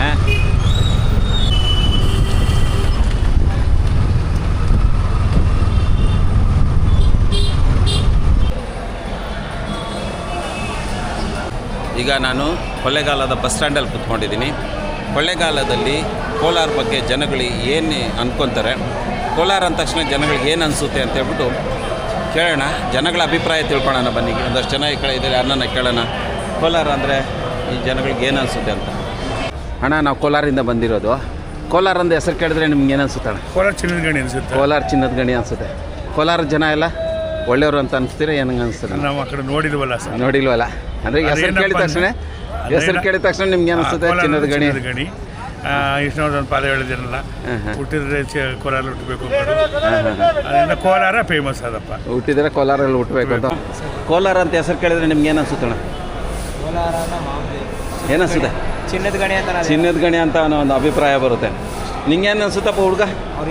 ಹಿಂದಿ ಕೋಲಾರ ಕೋಲಾರದಿಂದನೇ ಮಾವಿನಕಾಯಿ ತರಿಸ್ತಾರೆ. ಅಂದರೆ ಕೋಲಾರ ಅಂದರೆ ಒಂದು ಪ್ರೀತಿ ನಿಮಗೆ. ಚಿನ್ನದ ನಾಡು ಅನ್ನೋದು ಒಂದು ಪ್ರೀತಿ ಇದ್ದೇ ಇರುತ್ತೆ. ಕರ್ನಾಟಕದಲ್ಲಿ ಯಾವ ಒಂಥರ ಪ್ರೀತಿ ಇರೋದು. ಕೋಲಾರ ಅಂತ ಹೆಸರು ಕೇಳಿದ್ರೆ ನಿಮ್ಗೆ ಏನು ಅನಿಸ್ತದೆ? ಚಿನ್ನ ಸಿಕ್ಕುತ್ತೆ, ಚಿನ್ನದ ಗಣಿ ಅಂತ ನಿಮ್ಗೆ ಅನಿಸುತ್ತೆ. ಒಳ್ಳೆ ಅಭಿಪ್ರಾಯ ಇದೆ ನಿಮಗೆ. ನಮಸ್ತೆ ಕೋಲಾರ ಅಂತ. ನಾವು ಕೋಲಾರದು ಸರ್. ನಮಸ್ಕಾರ ಸರ್. ನಮಸ್ತೆ ಸರ್. ಕೋಲಾರ ಅಂದರೆ ನಿಮ್ಗೆ ಅನಿಸುತ್ತೆ? ಕೋಲಾರ ಹೆಸರು ಕೇಳಿದ್ರೆ ನಿಮ್ಗೆ ಏನು ಅನಿಸುತ್ತೆ ಸರ್? ಕೋಲಾರ ಎಮ್ಮೆ KGF ಇದೆ. ಕೋಲಾರ ಚಿನ್ನದ ನಾಡು. ಯಾವಾಗ ಹೋಗಿದ್ರೆ ಕೋಲಾರ್ಗೆ? ಹೋಗಿದ್ದೀನಿ, ಒಂದೆರಡು ಸಾರಿ. ಹೇಗೆ ಅನಿಸುತ್ತೆ ಸರ್? ಚೆನ್ನಾಗಿದೆ ಸರ್. ಆ ಕಡೆ ವಾತಾವರಣ, ಜನ ಎಲ್ಲ ಶಿಡ್ಲಘಟ್ಟ, ವಿಜಯಪುರ, ಕೋಲಾರ, ಓಡಾಡಿ ಮುಳುಬಾಗಿಲು ಎಲ್ಲ ಕಡೆ. ಮುಳ್ಬಾಗ್ಲಿದೆಯಲ್ಲ ಸರ್, ಇದು ದೇವಾಲಯಗಳ ತವರೂರು ಅಂತ ಕರೀತಾರೆ, ದೇವರ ನಾಡು ಅಂತ ಕರೀತಾರೆ. ನೀವು ಹೋಗಿದ್ರೆ ಸರ್ ಕೋಲಾರ್ಗೆ? ಹೆಂಗ ಅನ್ಸುತ್ತೆ ಕೋಲಾರ? ನಿಮಗೂ ಕೋಲಾರ ಚೆನ್ನಾಗಿದೆ, ಒಳ್ಳೆ ಅಭಿಪ್ರಾಯ ಇದೆ ನನಗೆ. ಕೋಲಾರನೂ ಚೆನ್ನಾಗಿದೆ, ಕೋಲಾರ ಜನನೂ ಚೆನ್ನಾಗಿದೆ. Thank you sir. ಇದು ಕೋಲಾರದ ಮೇಲೆ ಇಟ್ಕೊಂಡಿರುವಂಥ ಅಭಿಪ್ರಾಯ. ನಮಸ್ಕಾರ ಅಣ್ಣ. ನಾವು ಕೋಲಾರವರು ಕೊಳ್ಳೇಗಾಲಕ್ಕೆ ಬಂದಿದ್ವಿ. ಕೋಲಾರ ಅಂತ ಹೆಸರು ಕೇಳಿದ್ರೆ ನಿಮ್ಗೇನು ಅನಿಸುತ್ತೆ? ನಿಮ್ಗೇನು ಗೊತ್ತಿಲ್ಲ ಕೋಲಾರದ ಬಗ್ಗೆ? ಅಣ್ಣ, ಕೋಲಾರದ ಚಿನ್ನದ ನಾಡೋಣ, ಚಿನ್ನದ ಗಣಿ. ನಮ್ಮ ಭಾರತಕ್ಕೆ ಸ್ವಾತಂತ್ರ್ಯ ಬಂದಾಗ 50 ಕೋಟಿ ರೂಪಾಯಿ ಸಾಲ ಕೊಡಬೇಕು. ವರ್ಲ್ಡ್ ಬ್ಯಾಂಕ್ ಹತ್ರ ಸಾಲ ಕೇಳಕ್ಕೆ ಹೋದರು ನೆಹರು ಅವರು. ಆವಾಗ ನಿಮ್ಮ ಹತ್ರ ಏನಿದೆ ನಮ್ಗೆ ರಿಟರ್ನ್ ಮಾಡೋಕ್ಕೆ ಅಂತ ಹೇಳಿದ್ರೆ, ನಮ್ಮ ಹತ್ರ ಕೋಲಾರದ ಚಿನ್ನದ ಗಣಿ ಇದೆ ಅಂತೇಳಿ ಸಾಕ್ಷಿ ತೋರಿಸಿ ಸಾಲ ತೊಗೊಂಬಂದಿರುವಂಥ ನಾಡು ಕೋಲಾರ. ವಿಷಯಗಳು ನಮ್ಗೆ ಅಷ್ಟು ಗೊತ್ತಿಲ್ಲ. ಕೋಲಾರ ಅಂದರೆ ಚಿನ್ನದ ಗಣಿ ಅಂತ ಅಷ್ಟೇ ಗೊತ್ತಿರೋದು ನಿಮ್ಗೆ ಅದ್ರ ಬಗ್ಗೆನೂ ಗೊತ್ತಿಲ್ಲ. ಓಕೆ, ನಿಮ್ಗೇನು ಅನ್ಸುತ್ತೆ? ಅದೇ ಕೋಲಾರ ಅಂದರೆ ಚಿನ್ನದ ಗಣಿ ಅಂತ ಗೊತ್ತು. ಯಾವಾಗ ಹೋಗಿದ್ರ ಕೋಲಾರ್ಗೆ? ಕೋಲಾರ್ಗೆ ಹೋಗಿದ್ದೀನಿ, ಬಂದಿದ್ದೀನಿ. ಹೆಂಗೆ ಏನು ಪರವಾಗಿಲ್ಲ. ಜನ ಎಲ್ಲನೂ ಸಪೋರ್ಟ್ ಇದ್ದಾರೆ, ಜನ ಸೂಪರ್. ಸೊ ಇನ್ನೂ ಒಂದಷ್ಟು ಜನ ಇದ್ದಾರೆ, ಕೇಳೋಣ. ಅಮ್ಮ, ನೀನು ಕೋಲಾರ ಹೆಸರು ಕೇಳಿದ್ಯಾ? ಹೋಗಿದ್ದೀನಿ, ಗೊತ್ತಿಲ್ಲ ಅದ್ರ ಬಗ್ಗೆ ಅಷ್ಟು ಗೊತ್ತಿಲ್ಲ. ಕೋಲಾರ ಅಂತ ಹೆಸರು ಕೇಳಿದ್ರೆ ನಿಮ್ಗೆ ಏನು ಅನ್ಸುತ್ತೆ? ಹೆಮ್ಮೆ ಅನ್ಸುತ್ತಾ? ಒಳ್ಳೆ ಊರು ಅಂತ ಅನ್ಸುತ್ತಾ? ಚಿನ್ನದ ನಾಡು ಅನ್ಸುತ್ತಾ? ಅಮ್ಮ ಕೂಡ. ನಿಮ್ಗೇನು ಅನಿಸುತ್ತೆ ಸರ್ ಕೋಲಾರ ಅಂದರೆ? ಕೋಲಾರ ಬಂದು ಚಿನ್ನದ ಗಣಿ ಅನಿಸುತ್ತೆ. ಅನಿಸುತ್ತಾ? ಯಾವಾಗನ ಹೋಗಿದ್ರಾ? ಹೋಗಿದ್ದೀವಿ ಸರ್, ಎಷ್ಟು ಸರಿ ಹೋಗಿದ್ರಿ? 2 times ಹೋಗಿದ್ವಿ. ಏನಕ್ಕೆ ಹೋಗಿದ್ರಿ? ಏನು ಕೆಲಸದ ಮೇಲೆ ಹೋಗಿದ್ರಿ? ತಿರುಪತಿಗೆ ಹೋಗ್ಬೇಕಾದ್ರೆ ತಿರುಪತಿಗೆ ಹೋಗ್ಬೇಕಾದ್ರೆ ಅಲ್ಲಿ ಹೋಗಿದ್ರಾ? ಸರ್ ನೀವು ಯಾವಾಗ ಕೋಲಾರಕ್ಕೆ ಹೋಗಿದ್ರಾ? ಕೋಲಾರ ಬಗ್ಗೆ ಗೊತ್ತಾ? ಕೋಲಾರ ಅಂದ್ರೆ ನಮಗೆ ಚಿನ್ನದ ಗಣಿ ನೆನಪಾಗುತ್ತೆ. ಅಷ್ಟು ಗೊತ್ತಿದೆ ಸರ್. ಕೋಲಾರ ನಮ್ಮ ಭಾರತ ದೇಶಕ್ಕೆ ಸ್ವಾತಂತ್ರ್ಯ ಬಂದಾಗ ನೆಹರು ಅವರು ವರ್ಲ್ಡ್ ಬ್ಯಾಂಕ್ ಸಾಲ ಕೇಳಕ್ಕೆ ಹೋದ್ರು. 50 ಕೋಟಿ ರೂಪಾಯಿ ಸಾಲ ಕೇಳಿದಾಗ ನೀನು ಹೆಂಗೆ ತೀರಿಸ್ತೆ ಸಾಲ ಅಂತ ಕೇಳಿದ್ರೆ, ನಮ್ಮ ಹತ್ರ ಕೋಲಾರ ಇದೆ, ಚಿನ್ನದ ಗಣಿ ಇದೆ ಅಂತೇಳಿ ಚಿನ್ನದ ಗಣಿಯನ್ನು ಸಾಕ್ಷಿ ಮಾಡಿ ದುಡ್ಡು ವರ್ಲ್ಡ್ ಬ್ಯಾಂಕಿಂದ ತೊಗೊಂಬಂದಿರೋದು. ಇವತ್ತು ಭಾರತ ದೇಶಕ್ಕೆ ಆ ಟೈಮಲ್ಲಿ ಸಾಲ ಕೊಡಿಸಿದೆ ಸರ್ ಕೋಲಾರ. ಸರ್ ನಿಮ್ಗೇನೋ ಗೊತ್ತಾ ಕೋಲಾರ ಬಗ್ಗೆ? ಡ್ರೈವರ್ ನೀವು ನೆನ್ನೆ ಬಿದ್ದಾರೋ? ಸೂಪರ್. ಸ್ವಲ್ಪ ಲೈಟಾಗಿ ಕಲರ್ ಒಂದಿನ ತಿನ್ಬಿಟ್ರೆ ಯಾರಿಗೂ ಏನೂ ತೊಂದರೆ ಆಗೋದಿಲ್ಲ, ಯಾರ ಜೀವಕ್ಕೆ ಅಪಾಯ ಆಗೋದೇ ಇಲ್ಲ. ಯಾಕೆಂದರೆ ಇಷ್ಟು ವರ್ಷದಿಂದ ಕಲರ್ ಬಳಸ್ತಾನೆ ಇದ್ದಾರೆ, ಬೇರೆ ಸ್ಟೇಟ್ಗಳಲ್ಲೂ ಕಲರ್ ಬಳಸ್ತದೆ. ಇವಾಗ ನೀವು ಕಬಾಬ್ ತಿಂತೀರಲ್ಲ, ಕಬಾಬ್ಗೆ ಗ್ರೀನ್ ಕಲರು, ರೆಡ್ ಕಲರು ಮತ್ತು ಹಲವಾರು ಕಲರ್ ಅದೆಲ್ಲ ಕಲ್ಲರೇ ಕೊಡೋದು, ಯಾವುದು ನ್ಯಾಚುರಲ್ ಕಲರ್ ಅಲ್ಲ. ಯಾರಿಗೂ ಪ್ರಾಣ ಅಪಾಯ ಆಗೋವಂಥದ್ದು ಏನೂ ಇಲ್ಲ. ಕಲರಿಂದ ಯಾರಿಗೂ ಪ್ರಾಣ ಅಪಾಯಕ್ಕೆ ಏನೂ ಆಗೋದಿಲ್ಲ. ಅದು ಹೆಚ್ಚಿಗೆ ತಿನ್ನಬಾರ್ದು ಅಷ್ಟೇ. ಅದರಿಂದ ಏನು ಯಾವ ದೊಡ್ಡ ಸಮಸ್ಯೆನೂ ಇಲ್ಲ. ಇವರು ಅದನ್ನೇ ಇಟ್ಕೊಂಡು, ನಾನು ನಿಮಗೆ ಹೇಳ್ದಲ್ಲ 3 ಸಲ ಹೋಗಿ ಬಂದರು ಅಂತ. ಇಲ್ಲಿ ಏನಾಗಿದೆ ಅಂದರೆ, ಬೇರೆ ಒಂದು ಇವೆಂಟ್ ನಡೀತಾ ಇತ್ತು ಬೇರೆ ಕಡೆ, ಕೊಳ್ಳೇಗಾಲ ಉತ್ಸವ ಅಂತ. ಅವನು ಏನು ಮಾಡಿದ್ದಾನೆ ಅಂದರೆ, ಇವರು ಡೇಟ್ನ ಡಿಕ್ಲೇರ್ ಮಾಡಿದರು. ಇವಾಗ ಇವರು ನಾನಿದ್ದೀನಲ್ಲ, ಇದನ್ನು ಡಿಕ್ಲೇರ್ ಮಾಡಿದರು, ನಾವು ಕೊಳ್ಳೇಗಾಲದಲ್ಲಿ ಫೆಸ್ಟಿವಲ್ ಮಾಡ್ತಾಯಿದ್ದೀನಿ ಅಂತ. ಅವನೇನು ಮಾಡ್ದ, ಕೊಳ್ಳೇಗಾಲ ಅದನ್ನು, ಅವನ ಹೆಸ್ರು ಹೇಳೋಕ್ಕೆ ನನಗೆ ಇಷ್ಟ ಇಲ್ಲ, ಸುಮ್ಮನೆ ಯಾಕೆ ಅವನ ಹೆಸ್ರು ಹೇಳಬೇಕು. ಅವನೇನು ಮಾಡಿದ್ದಾನೆ, ನಮ್ಮೂರಿಗೆ ಬಂದು ಇವನು ಹೆಂಗೆ ಮಾಡ್ತಾನೆ, ಅದು ಹೆಂಗೆ ಸಕ್ಸಸ್ ಆಗ್ತಾನೆ, ಅದು ಹೆಂಗೆ ನಡೆಸ್ತಾನೆ ಬಿಸ್ನೆಸ್ಸು, ನಾನು ನೋಡ್ತೀನಿ ಅಂತ ಬಿಟ್ಟು ಚಾಲೆಂಜ್ ಮಾಡ್ದೆ. ಬೇರೆಯವ್ರ ಮುಂದೆ ಚಾಲೆಂಜ್ ಮಾಡಿರೋದು. ಚಾಲೆಂಜ್ ಮಾಡಿ ಅವನು ಇದ್ದ. ನಾವು ಹೋಗಿ ವ್ಯಾಪಾರ ಎಲ್ಲ ಸೆಟ್ ಮಾಡ್ಕೊಂಡು ಚೆನ್ನಾಗಿ ನಡೀತಾ ಇತ್ತು. ಯಾವಾಗ ಯಶಸ್ವಿ ಆಗ್ತಾಯಿದೆ ಅನ್ನಿಸ್ತೋ, ಈ ನಾಯಿಗಳನ್ನ ಚೂ ಬಿಟ್ಬಿಟ್ಟ. ಯಾರು ಈ ಬಂದಿದ್ವಲ್ಲ ಬಂದಿದ್ವಲ್ಲ, ಈ 3 ಚೂ ಬಿಟ್ಬಿಟ್ಟಿದ್ದಾನೆ. ಇವ್ರು 3 ಸರಿ ಹೋಗಿ ಅವನಿಗೆ ಇನ್ಫಾರ್ಮೇಷನ್ ಪೂರ್ತಿಯಾಗಿ ಇವನು ಈ ಬಿಸ್ನೆಸ್ನ, ಈ ಈವೆಂಟನ್ನು ಹಾಳು ಮಾಡಬೇಕು ಅಂತ ಚೆನ್ನಾಗಿ ಪ್ಲ್ಯಾನ್ ಮಾಡ್ಕೊಂಡು ಬಂದು 3 ಸರಿ ಹೋಗಿ 3 ಸರಿನೂ ಈ ಬಿಸ್ನೆಸ್ನ ಕೆಡಿಸುವಂಥ ಪ್ರಯತ್ನ ಪಟ್ಟು ಇವತ್ತು ಕೊಳ್ಳೇಗಾಲಕ್ಕೆ ಬಂದಿದ್ದಂಥ ವ್ಯಾಪಾರಸ್ಥರು ಯಾರು ವೆಂಡರ್ಸ್ ಏನಿದ್ದಾರೆ, ಈ ವೆಂಡರ್ಸ್ಗೆ ತುಂಬಾ ಆಘಾತ ಉಂಟು ಮಾಡಿದ್ದಾನೆ. ಮತ್ತೊಮ್ಮೆ ಈ ನಗರಕ್ಕೆ ಹೋಗೋಕ್ಕೆ ಯಾರೂ ಇಷ್ಟಪಡೋದಿಲ್ಲ. ಇದರಿಂದ ಕೊಳ್ಳೇಗಾಲದಲ್ಲಿ ನಡೆಯುವಂಥ ವ್ಯಾಪಾರಸ್ಥರಿಗೆ ಮತ್ತು ಅಲ್ಲಿಂದ ಆಟೋವ್ರಿಗೆ, ಟೀ ಕಾಫಿ ಅಂಗಡಿಯವ್ರಿಗೆ, ಲಾಡ್ಜ್ಗಳವ್ರಿಗೆ ಮತ್ತು ಅಲ್ಲಿನ ವ್ಯಾಪಾರಸ್ಥರು, ನಾವು ಇವಾಗ ಒಂದು ಮಾತು ಹೇಳ್ತೀನಿ ಕೇಳಿ, ಎಷ್ಟು ಜನಕ್ಕೆ ವ್ಯಾಪಾರ ಆಗ್ತದೆ ಅಂದರೆ, ನಾವು ಒಂದು ಊರಿಗೆ ಹೋಗ್ತೀವಿ ಅಂದರೆ, ಈ ವೆಂಡರ್ಸ್ ಒಂದು ಊರಿಗೆ ಹೋಗ್ತೀವಿ ಇವೆಂಟ್ ಮಾಡೋಕ್ಕೆ ಅಂದರೆ ಎಷ್ಟು ಜನ ಹೋಗ್ತಾರೆ ಗೊತ್ತಾ? ಒಂದು 120ರಿಂದ 150 ಜನ ಇರ್ತಾರೆ. ನಾನೇ 3 ಜನನ ಕರ್ಕೊಂಡು ಹೋಗಿದ್ದೆ, ಸರಿನಾ? ಒಂದು ಸ್ಟಾಲ್ಗೆ 2ರಿಂದ 3 ಜನ 4 ಜನನೂ ಇರ್ತಾರೆ. ಅಂಥವು 50 ಸ್ಟಾಲ್ಗಳು ಬಂದರೆ ಎಷ್ಟಾಯಿತು? 150 ಜನ, ಹೆಚ್ಚು ಕಮ್ಮಿ 150 ಜನ ಬರ್ತಾರೆ. 150 ಜನ ಕೆಲವರು ಬಸ್ಸಲ್ಲಿ ಬರ್ತಾರೆ, ಕೆಲವರು ನಿಮ್ಮ ನಗರಕ್ಕೆ ಬಸ್ಸಲ್ಲಿ ಬಂದರೆ, ನಿಮ್ಮ ಕೊಳ್ಳೇಗಾಲದಕ್ಕೆ ಬರ್ತಾರಲ್ಲ, ಆ ಬಸ್ಸಿಗೆ ಬಿಸ್ನೆಸ್ ಆಯ್ತಾ ಇಲ್ವಾ? ಅವರು ಅಲ್ಲಿಂದ ಬಂದು ಬಸ್ ಸ್ಟ್ಯಾಂಡಲ್ಲಿ ಹಿಡಿದು, ಬಸ್ ಸ್ಟ್ಯಾಂಡಿಂದ ಆಟೋ ಹಿಡ್ಕೊಂಡ್ರೆ, ನಿಮ್ಮ ನಗರದ ಆಟೋ ಅವ್ರಿಗೆ ಬಿಸ್ನೆಸ್ ಆಗಲಿಲ್ವಾ? ಅಲ್ಲಿಂದ ಹಿಡಿದು ಹೋಗಿದ ತಕ್ಷಣ ಏನು ಮಾಡ್ತಾರೆ, ಕೆಲವರು ಟೀ ಕುಡಿತಾರೆ, ಟೀ ಅಂಗಡಿಯವ್ರಿಗೆ ಬಿಸ್ನೆಸ್ ಆಗಲ್ವಾ? ವಾಟರ್ ಬಾಟ್ಲ್ ತೊಗೊತಾರೆ, ವಾಟರ್ ಬಾಟ್ಲಿಗೆ ಬಿಸ್ನೆಸ್ ಆಗೋದಿಲ್ಲ. ಸೊ ಇದೆಲ್ಲ ಮಾಡ್ಕೊಂಡು ಆಮೇಲೆ ಊಟ ಮಾಡಲೇಬೇಕಲ್ಲ.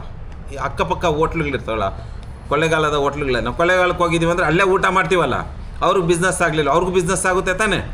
ಆಮೇಲೆ ಅಲ್ಲಿಂದ ಬಂದು ನಾವು ರಾತ್ರಿಗೆ ಮಲಗಬೇಕಾದ್ರೆ ಒಂದು ಲಾಡ್ಜಿಗೆ ಹೋಗ್ತೀವಿ, ಲಾಡ್ಜಲ್ಲಿ ಆಗ ಲೋಕಲ್ ಲಾಡ್ಜ್ಗಳಿಗೆ ಹೋಗ್ತೀವಿ, ಅಲ್ಲಿ ಅವ್ರಿಗೆ ಬಿಸ್ನೆಸ್ ಆಗುತ್ತಾ ಇಲ್ವಾ?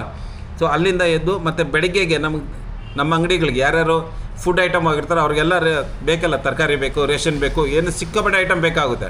ನನಗೆ ಸ್ವಂತ ಒಂದು 20,000 ಐಟಮ್ ತೊಗೊಂಡಿದ್ದೀನಿ ನಾನೇ, ಬೇರೆಯವ್ರ ಕತೆ ಬಿಡಿ. ನಾನೇ 20,000 ರೂಪಾಯಿಗೆ ಐಟಮ್ ತೊಗೊಂಡಿದ್ದೀನಿ. ಅಲ್ಲಿ ಲೋಕಲ್ ಆಟೋ ಒಂದು 10 ಸರಿ ಆಟೋ ಉಪಯೋಗಿಸಿದ್ದೀನಿ. ವಾಟರ್ ಬಾಟ್ಲು, ನೀರು, ನಾಷ್ಟ, ತಿಂಡಿ, ಊಟ ಎಲ್ಲ ತಿಂದು ಅಲ್ಲೂ ಅವ್ರಿಗೂ ಬಿಸ್ನೆಸ್ ಆಗುತ್ತೆ. ಒಂದು ವೆಂಡರ್ಸು ಒಂದು ನಗರಕ್ಕೆ ಬಂದಿದ್ದಾರೆ ಅಂದರೆ ಒಂದು ಹೆಚ್ಚು ಕಮ್ಮಿ 1 ಕೋಟಿ ರೂಪಾಯಿ ಬಿಸ್ನೆಸ್ ಮಾಡ್ತಾರೆ ಅವರು, ಸರಿನಾ? ನಿಮ್ಮ ನಗರದಲ್ಲಿ ನಿಮ್ಮವ್ರಿಗೆ ಬಿಸ್ನೆಸ್ ಕೊಡ್ತಾರೆ. ಆದರೆ ನೀವು ಹಠಕ್ಕೆ ಬಿದ್ದು ಬೇರೆ ಯಾರೋ ಒಬ್ಬ ಚೂ ಬಿಟ್ಟ ಅಂತೇಳ್ಬಿಟ್ಟು ನೀವು ಬಂದು ಈ ಒಂದು ಇವೆಂಟ್ನ ಹಾಳು ಮಾಡಿರೋದು, ನಿಮ್ಮ ನಗರದ ಹೆಸರನ್ನು ಕೆಡಿಸೋವಂಥ ಪ್ರಯತ್ನ ನೀವು ಪಟ್ಟಿದ್ದೀರ. ನಿಮ್ಗೆ ಗೊತ್ತಿಲ್ಲ, ನೀವು 3 ಜನ 4 ಜನ ಸೇರ್ಕೊಂಡು ಈ ಒಂದು ಕಾರ್ಯಕ್ರಮವನ್ನು ಹಾಳು ಮಾಡಿದ್ದೀರಲ್ಲ, ಇದು ನಿಮ್ಮ ನಗರದ ಹೆಸರನ್ನು ಕೆಡಿಸುತ್ತೆ. ನೀವು ಚೆನ್ನಾಗಿ ನೆನ್ಪಿಟ್ಕೊಬೇಕು. ನೀವೇನೋ ಮಾಡಿ ನಾವು ಗೆದ್ದುಬಿಟ್ವಿ, ಇವ್ರಿಗೆ ನಾವು ತೊಂದರೆ ಕೊಟ್ಬಿಟ್ಟು ಅಂತ ಖುಷಿ ಪಡ್ಬೋದು. ಆದರೆ ಒಬ್ಬ ವೆಂಡರ್ಸು ನಿಮ್ಮ ಊರಿಗೆ ಬಂದು ಬೈಕೊಂಡು ಹೋಗಿದ್ದಾನೆ ಅಂದರೆ ಅವನು 100 ಜನಕ್ಕೆ ಹೇಳ್ತಾನೆ. ಮತ್ತು ಈಗ ನಾನು ವಿಡಿಯೋ ಮಾಡಿ ಹಾಕಿದ್ದೀನಿ ಅಂದರೆ ಬೇರೆ ಬೇರೆ ವೆಂಡರ್ಸ್ ಎಲ್ಲ ನೋಡಿದಾಗ ನಿಮ್ಮ ನಗರಕ್ಕೆ ಯಾರ್ದು ವೆಂಡರ್ಸ್ ಬರೋದಿಲ್ಲ, ಯಾವ ಕಾರ್ಯಕ್ರಮವೂ ನಡೆಯೋದಿಲ್ಲ, ಅಲ್ಲಿ ಈ ರೀತಿಯಾಗಿ ಫುಡ್ ಫೆಸ್ಟಿವಲ್ಸ್ ಯಾವುದೂ ಆಗೋದೇ ಇಲ್ಲ. ಈ ಫುಡ್ಡು ಈ ಸರಿ ಇದೇನಾದರೂ ಇವೆಂಟ್ ಸಕ್ಸಸ್ ಆಗಿದ್ರೆ ನಾವು ಬೇಕಾದಷ್ಟು ಸರಿ ಬರ್ತಾಯಿದ್ದೀವಿ. ಹಳಸು ಮೇಳ ನೀವು ಮಾಡಿದ್ದು ತುಂಬಾ ಕೆಟ್ಟದ್ದು. ನೀವು ಅಟಕ್ ಬಿದ್ದು ಸ್ಟಾಲ್ನ ಕ್ಲೋಸ್ ಮಾಡಿಸಿ ತುಂಬಾ ಕಿರಿಕ್ ಮಾಡಿದ್ರ. ನಾವು ಯಾವತ್ತೂ ನಿಮ್ಮೂರಿಗೆ ಇನ್ನೊಂದ್ಸಲಿ ಬರೋದೇ ಇಲ್ಲ. ಇದರಿಂದ ನಿಮ್ಮ ಊರಿನ ಹೆಸರು ಹಾಳಾಗುತ್ತೆ ಮತ್ತು ನಿಮ್ಮೂರಿನ ವ್ಯಾಪಾರಸ್ಥರಿಗೂ ಇದರಿಂದ ನಷ್ಟನೇ ಆಗುತ್ತೆ. ಎಷ್ಟೋ ಜನ ವೆಂಡರ್ಸು ನಿಮ್ಮೂರಿಗೆ ಇನ್ಮೇಲೆ ಬರೋದಿಲ್ಲ. ಸೊ ನೀವು 3 ಜನಕ್ಕೆ ಕಮೆಂಟ್ ರೀ, ಕೊಳ್ಳೇಗಾಲದವ್ರು ಒಳ್ಳೆ ಜನಗಳು ಯಾರಿದ್ದೀರೋ ದಯವಿಟ್ಟು ಕಮೆಂಟ್ ಮಾಡಿ ಸ್ವಾಮಿ. ಇವ್ರು 3 ಜನದಿಂದ ನಮಗೆ ಭಾಳ ತೊಂದರೆ ಆಗಿದೆ. ಇವತ್ತು ಈವೆಂಟ್ ನಡೆಸೋಕ್ಕೆ ಬಂದು ನಾವೆಲ್ಲ ಈವೆಂಟನ್ನು ಬಿಟ್ಟು ಹೋಗ್ತಾ ಇದ್ದೀವಿ. ಇದಕ್ಕೆ ಹೊಣೆಗಾರರು ಈ 3 ಜನ ಮತ್ತು ಈ ಕೊಳ್ಳೇಗಾಲದ ಫುಡ್ ಇನ್ಸ್ಪೆಕ್ಟರ್ ಅಂತ ಇವರು ಕ್ಲೋಸ್ ಮಾಡಿಸ್ಬಿಟ್ಟು ನಮ್ಮನ್ನು ಆಚೆ ಕಳಿಸಿದ್ದಾರೆ.